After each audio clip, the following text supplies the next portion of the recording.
መምህር የኔታ ኤፍሬም በየነ በኢትዮጵያ ኦርቶዶክስ ተዋሕዶ ቤተክርስቲያን በመንበረ ፓትርያርክ ጠቅላይ ጽሕፈት ቤት የልሳነ ተዋሕዶ መጽሔት ዋና አዘጋጅ፣ ክቡር መጋቤ መምህር ሶሎሞን በቀለ የእነዚህ አድባራት የስብከተ ወንጌል ክፍል ኃላፊ፣ የተከበራችሁ ሊቃውንተ ቤተ ክርስቲያን ሁላችሁ በየደረጃችሁ የእግዚአብሔርን ቸርነት የቅዱሳኑን በረከት ለመቀበል ከሩቅም ከቅርብም የተሰበሰባችሁ ኦርቶዶክሳውያን ቤተሰቦቻችን ሁላችሁም በክርስቶስ ሰላም እላችኋለሁ። እንደምን ሰነበታችሁ? እንደምን አደራችሁ? እንደምን አረፈዳችሁ? እንኳን አደረሳችሁ፣ እንኳን አደረሰን። እግዚአብሔርን ከፍ ባለ ምስጋና አክብሩ። የእግዚአብሔር ቸርነት በዚህ ሰዓት የዓለምን ሐሳብ ሰብረን ከእርሱ ጋር እንድንገናኝ ከቅዱሳን መላእክት ጋር በአንድ ዓላማ የምስጋና ስንቅ ተዛምደን እግዚአብሔርን የምናመሰግንበት ሰዓት ስለሆነ በድጋሚ እስቲ ከፍ ያለ ምስጋና እግዚአብሔር ይገባል። በእውነቱ ለመታዘዝ ያክል ብቻ ነው ከኔ ጋር አጠር ላለ ደቂቃ የምንማረው። መምህር መጋቤ ኃይላፍ ኤፍሬም እኔ ራሴ እንግዲህ እውነት የቅዱሳንን ታሪክ ሲተርኩ መስማት ደስ ይለኛል ከምተርከው ማለት ነውና፣ ግን እንደው ጥቂት ደቂቃ ለመታዘዝ በዚህ ርዕስ እንማራለን። እስቲ ሁላችሁ በሉ፣ ጻድቃን በሉ። ጻድቃን በአባታቸው መንግሥት እንደ ፀሐይ ያበራሉ። ይህንን ኃይለ ቃል የተናገረው አምላካችን መድኃኒታችን ኢየሱስ ክርስቶስ ነው። ቃሉ መለኮታዊ ቃል ነው። ፍጡራን የማይሽሩት ቃል ነው። ዘመን የማያስረጀው ቃል ነው። ቃሉ የተናገረው ለሰው ነው። እግዚአብሔር ሰውን ምን ያህል እንዳከበረው፣ ምን ያህል ከፍ ከፍ እንዳደረገው፣ ምን ያህል የምስጋናና የክብር ዘውድ እንደሰጠው የምንረዳበት ኃይለ ቃል ነው። በዚህ ዕለት ቤተ ክርስቲያን የምታከብረው ሰው ነው። እስቲ ሰው በሉ። እስቲ ሁላችሁም ሰው በሉ። ሰው ነው የምታከብረው። የሰው የክብር ጥጉ አምላክ ሰው ሆነ የሚለው ትምህርት ነው። ሚስጥረ ሥጋዌ የገባው ሰው፣ የአምላክ በሰውነት መገለጥ የተረዳ ሰው እነዚህን ጻድቃን ክቡራን ሰዎች ማክበር ውዴታው ብቻ ሳይሆን ግዴታውም ጭምር ነው። ጻድቃን በአባታቸው መንግሥት እንደ ፀሐይ ያበራሉ። ጻድቃን የተባሉት የተወደዳችሁ ምዕመናን፣ ጽድቅ በቀላል የሚገኝ አይደለም። ጽድቅ ማለት እውነት ማለት ነው። የሐሰት ተቃራኒ ማለት ነው። ጻድቃን ማለት ደግሞ ሰዎች ናቸው፣ ግን እውነተኛ ሰዎች ናቸው። ከኛ የተለዩ ሰዎች ናቸው። የዚህ ዓለም ሐሳብ የማይገዛቸው ሰዎች ናቸው። ዲያብሎስን በጥበባቸው በመንፈሳዊ ጥበባቸው ድል የነሱ ሰዎች ናቸው። ብዙ ጊዜ ቅዱሳንን ላለማክበር አንዳንድ አላዋቂዎች ሀብተ ማርያም እኮ እንደኔ ሰው ነው ይላል። ጊዮርጊስ እኮ እንደኔ ሰው ነው ይላል። ድንግል ማርያም እኮ እንደኔ ሰው ናት ይላል። አዎ ሰዎች ናቸው። ድንግል ማርያምም ሰው ናት። ከሌላ አርያም መጣች አትልም ቤተ ክርስቲያን።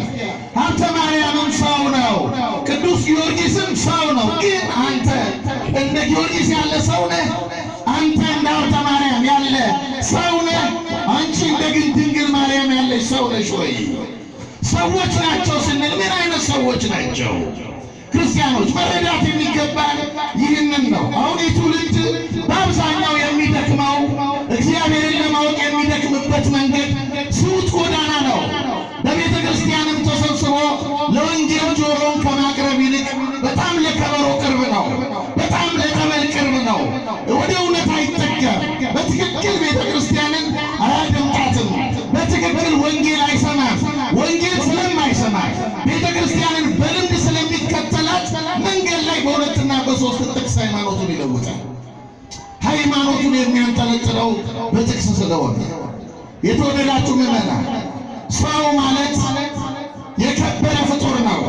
ታላቁ ቅዱስ ጎርጎርዮስ ዘኑሲስ የተባለ በዚህ በአራተኛው መቶ ክፍለ ዘመን ከነበሩ የከበሩ የቤተ ክርስቲያን ጌጦች መካከል አንዱ ነው።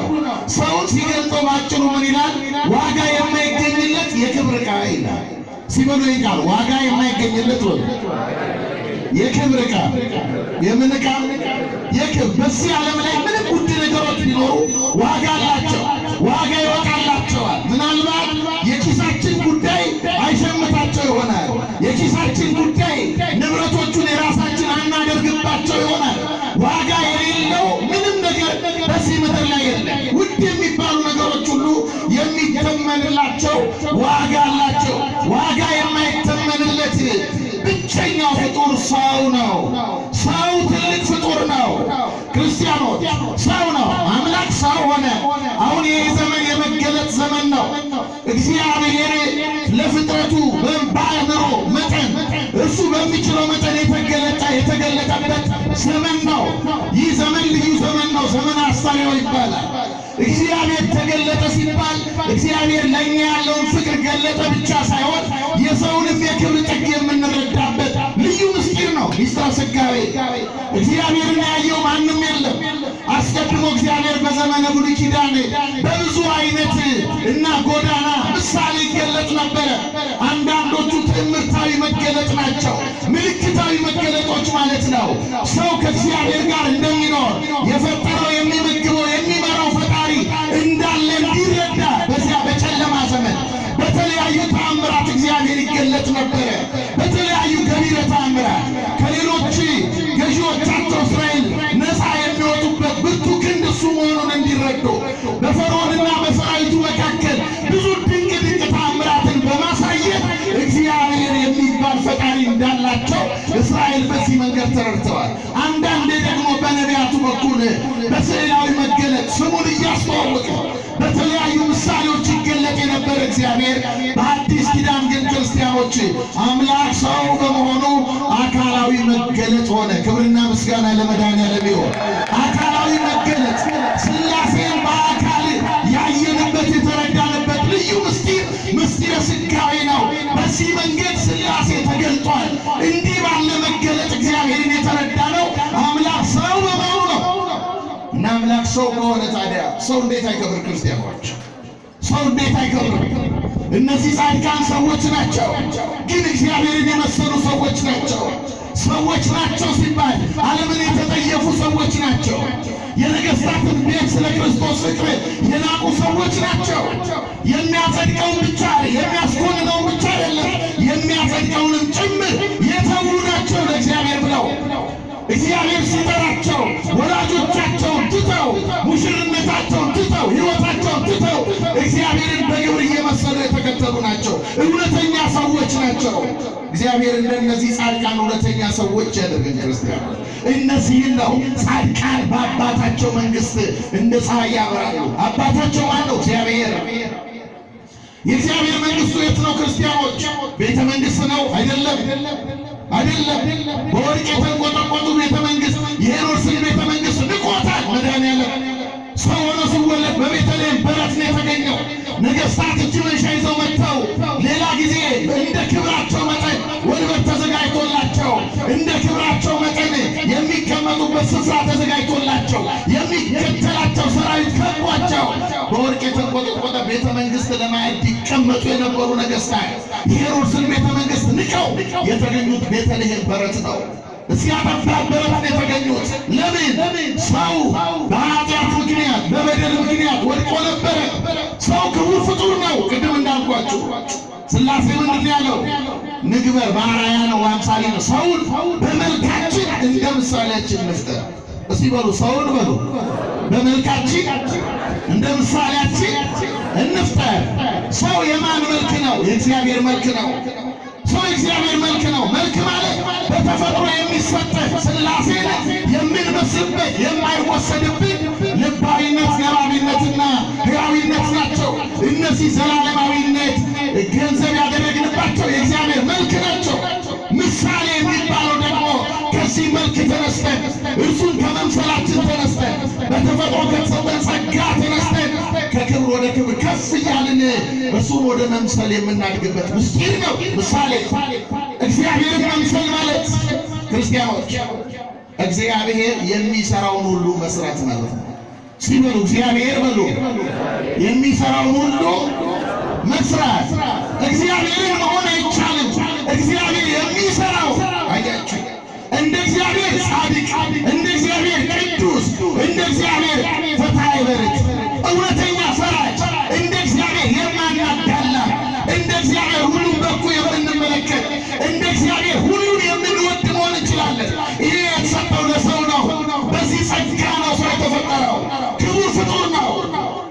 ታላቁ ጎርጎርዮስ እንዲህ ይላል፣ ልብ በሉ ይላል። እስቲ ልብ በሉ በሉ፣ ጮክ በሉና ልብ በሉ በሉ። እስቲ እናንተም ልብ በሉ ነው ማለት።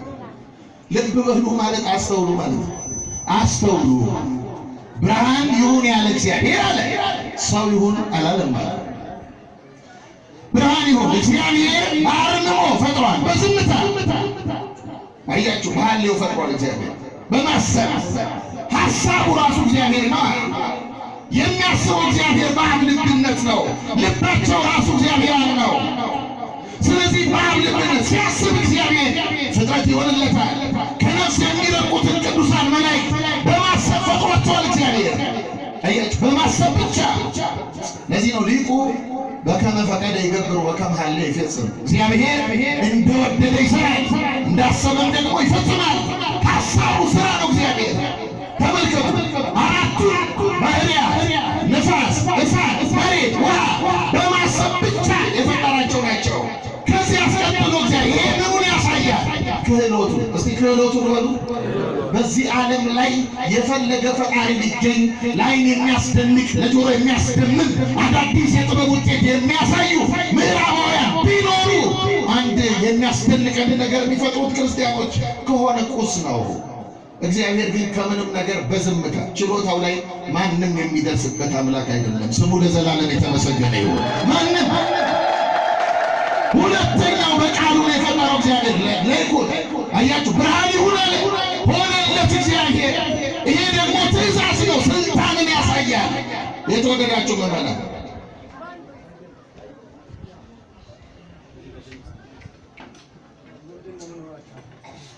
ክብረ በዓልና ሰርግ እኮ እግዚአብሔርን ከብዙ ነገር ጋር ማታገል ነው። ተመልከቱ፣ ስልጣኑ እግዚአብሔር ባለስልጣን ነው። ይሁን ያለው ይሆንለታል። ምድርን በውሃ ላይ አነጥፏል። በቃሉ ብቻ እግዚአብሔር ዘአጽንዐ ለምድር ዲበ ማይ፣ ምድርን በውሃ ላይ አጸና ነው የሚለው መጽሐፍ። ሰማይ ዘርግቷል። ይህ የምትመለከቱት ጠፈር ነው፣ የተሰቀለ ውሃ ነው። በቃሉ ነው የሰቀለው። ጠፈር ጠፈረታታ፣ ጠፈር ማለት የረጋ ውሃ ማለት ነው። አያችሁ፣ ያለ ምንም መሸከሚያ በሰማይ ሰማይ ተብሎ እንዲጠራ የሰቀለው በቃሉ ነው እግዚአብሔር። ሰውን ግን እንዴት ፈጠረው? አያችሁ፣ ሰውን ሲፈጥረው እግዚአብሔር መከረ፣ አሰበ ማለት ነው። ተናገረ። ወይቤ እግዚአብሔር ንግበር ሰብአ በአርአያነ ወበአምሳሊነ፣ እግዚአብሔር አለ ሰውን በመልካችን እንደ ምሳሌያችን እንፍጠር። ይህን እንዳትረሱ ክርስቲያኖች። ሰውን በምናችን በመልካችን እንደ ምሳሌያችን። ይገርማል። ሊቁ እንዲህ ይላል፣ ተመልከቱ አለ እግዚአብሔር ሰውን ከምድር አፈር እንፍጠር አላለም። የተገኘው እኮ ሰው ከአፈር ነው። ግን እንዲህ አላለም እግዚአብሔር። የፍቅር ቃል ነው ያሰማው፣ የክብር ቃል ነው ያሰማው። አያችሁ፣ ልዩ መገለጥ አንድነቱ፣ ሶስትነቱ ለመላእክት እንኳን ሳይቀር የተገለጠው በሰው መፈጠር ነው። በሰው ያ ትልቅ ሰው ቢወድቅ ሰው ፈለገ እግዚአብሔር። ሲወድቅ ምን ሆነ? ሰብእሰን ዘክቡር ውእቱ ኢያእመረ፣ ሰው ክቡር ሆኖ ሳለ አላወቀም። ወኮነ ከመ እንስሳ ዘአልቦ ልብ ወተመሰለው፣ ልብ እንደሌላቸው እንስሶች ሆነ። ሲወድቅ ሰው ንጉሥማ እያለ ክቡርማ እያለ ስሙ ሰው ነው። አየህ፣ አሁን ትውልድ ሲወድቅ ከዚህ ሰገነት ላይ ሲወድቅ፣ ሰው ከመባል ሰገነት ሲወድቅ፣ እንስሳዊ መልክ ገንዘብ ሲያደርግ አጥር ያጥራል፣ ጎጥ አጥር ይሆነዋል። እንደ አራዊት ጫካ ከልሎ ይኖራል። እኔ ጎንደር ነኝ፣ እኔ ጎጃም ነኝ፣ እኔ ወሎ ነኝ፣ እኔ ኦሮሞ ነኝ፣ እኔ ትግሬ ነኝ ይላል። እባክህ ሰቅሎሃል፣ ላትወርድ እግዚአብሔር በመልኩ ሰቅሎሃል፣ ከፍ አድርጎ። እግዚአብሔር አምላካችን ስሙ የተመሰገነ ይሁን። ሰው የሚባል ትልቅ ጸጋ። አያችሁ፣ ይሄ ሰው ወደቀና እንስሳ ሆነ። ሲወድቅ ነው ግን ምን ፈለገ እግዚአብሔር? ሰው። አያችሁ፣ ሊቁ ቅዱስ አባ ሕርያቆስ ምን ይላል? እግዚአብሔር አብ ነጸረ እምሰማይ አስተንፈሰ ዋፄነው። እግዚአብሔር አብ ከሰማይ ሆኖ ተመለከተ፣ ምስራቅ ወምዕራብ ሰሜን ወደቡብ አስተንፈሰ ዋፄነው። አያችሁ፣ አሻተተ። ምን ሰው ፈልጎ ምን አይነት ከእንስሳ የተለየ ክቡር ሰው፣ ያልወደቀ ሰው፣ ንጽሕናው ያላደፈበት ሰው ማንን አገኘ? ድንግል ማርያምን። ስሟ ለዘላለም የተመሰገነ። አያችሁ፣ በከበረ አዳም ከመውደቁ በፊት በነበረ ልዩ ስብዕና እመቤታችንን አገኘ እግዚአብሔር። ከሰው ውጭ አላገኘም። እንስሳ ሆነ። የተገኘ ታዲያ መድኃኒዓለም እንስሳ የሆነው ሰው መሃል ቤተልሔም በረት ውስጥ ከእንስሶች መካከል ተገኘ። እንስሳውን ምን ሊያደርገው? ሰው። ለዚህ ነው ሊቁ አረጋዊ መንፈሳዊ ተወልደ በአምሳሊከ ከመ ይደልከ በአምሳሊሁ፣ በመልኩ ይወልድ ዘንድ በመልክህ ተወለደ። ሰው ከበረ። ከዚህ በኋላ ሰው እግዚአብሔር ራሱን የሰጠው ሰው ቤቱን የሚከለክለው ይመስላል? ራሱን የሰጠን አምላክ ቤቱን በስማችን እንዳይጠራ የሚከለክል ይመስላችኋል? ምዕመናን እንዴት ይከለክለናል? እርሱማ ራሱን ሰጠን። ሊቁ ቅዱስ ኤፍሬም አፈ በረከት ይላል አምላክነትን ሰጠን፣ እኛ ደግሞ ሰውነትን ሰጠነው። በእኛ ሥጋ ተዋህዶ አምላክነትን ገንዘብ አደረግን በሥጋዊ መንገድ። ስሙ የተመሰገነ ይሁን። ስለዚህ ተመልከቱ፣ እርሱ በእኛ ስም ተጠራ። ምን ተብሎ? ሰው ተብሎ። እኛ ደግሞ በእርሱ ስም ተጠራ። ምን ተብለን? በጸጋ አማልክት ተብለን ከብረን። ስለዚህ ነው ጌታችን ሰው እንዲህ ባለ ሁኔታ ስለከበረ ምን አለ? ጻድቃን በአባታቸው መንግሥት እንደ ፀሐይ ያበራሉ። የአባታቸው መንግሥት የቷ ናት? ቤተ ክርስቲያን። እስቲ ቤተ ክርስቲያን በሉ። እስቲ ቤተ ክርስቲያን በሉ። አዎ ይሄ መንግሥቱ ይሄ ነው። ለጲላጦስ የነገረው ይህንን ነው።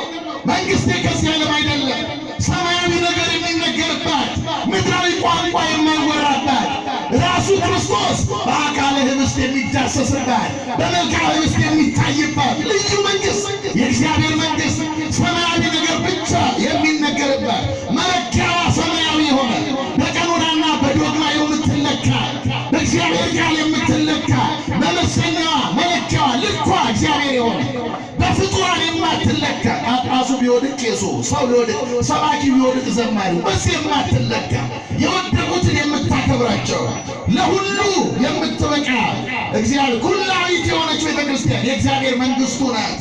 ታዲያ ምን አለ? ጻድቃን በአባታቸው መንግሥት እንደ ፀሐይ ያበራሉ። እንደምን ያበራሉ? እስቲ እንደ ፀሐይ በሉ። እንደምን ያበራሉ? አዎ ዛሬ እንደ ፀሐይ ነው። ይኸው አቡነ ሀብተ ማርያም ያበሩት በመንግሥቱ። በማን? በእግዚአብሔር መንግሥት። ማን ሰጥቷቸው? ራሱ ክርስቶስ። ስሙ ለዘላለም የተመሰገነ ይሁን። አያችሁ የስጦታው አሃዝ እግዚኦ መዋግደ ጸጋከ በቃን እስክንለው የሚሰጠን አምላክ ክብርን በቃን እስክንለው የሰጠን እግዚአብሔር ለጻድቃን ቤቱን ሰጣቸው። በስማቸው እንዲጠራ፣ እርሱ እንዲቆረስበት፣ እርሱ ደሙ እንዲፈስበት፣ እርሱ እንዲበላበት፣ እርሱ እንዲጠጣበት፣ ነገር ግን ቤቱ መንግሥቱ እነርሱ እንዲጠሩበት ከትልቁ ፀሐይ። አያችሁ ፀሐይን ተመልከቱ። ዓለምን ታሞቃለች። ጻድቃን እንዲህ ናቸው። አነ ውእቱ ብርሃኑ ለዓለም፣ እኔ የዓለም ብርሃን ነኝ ያለ ጌታ። አንትሙ ብርሃኑ ለዓለም፣ እናንተ የዓለም ብርሃን ናችሁ።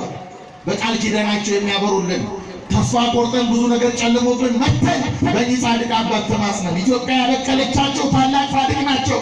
በእኚህ ጻድቅ አባት መተን ተማጽነን ጨለማችን ከፊታቸው እየተወገደ ከእግዚአብሔር ፀሐይነት ከክርስቶስ ፀሐይነት መንጭተው በእኛ ላይ በቃል ኪዳናቸው የሚያበሩ ቅዱሳን ናቸው። ክብርና ምስጋና ለመድኃኔዓለም ያበራሉ።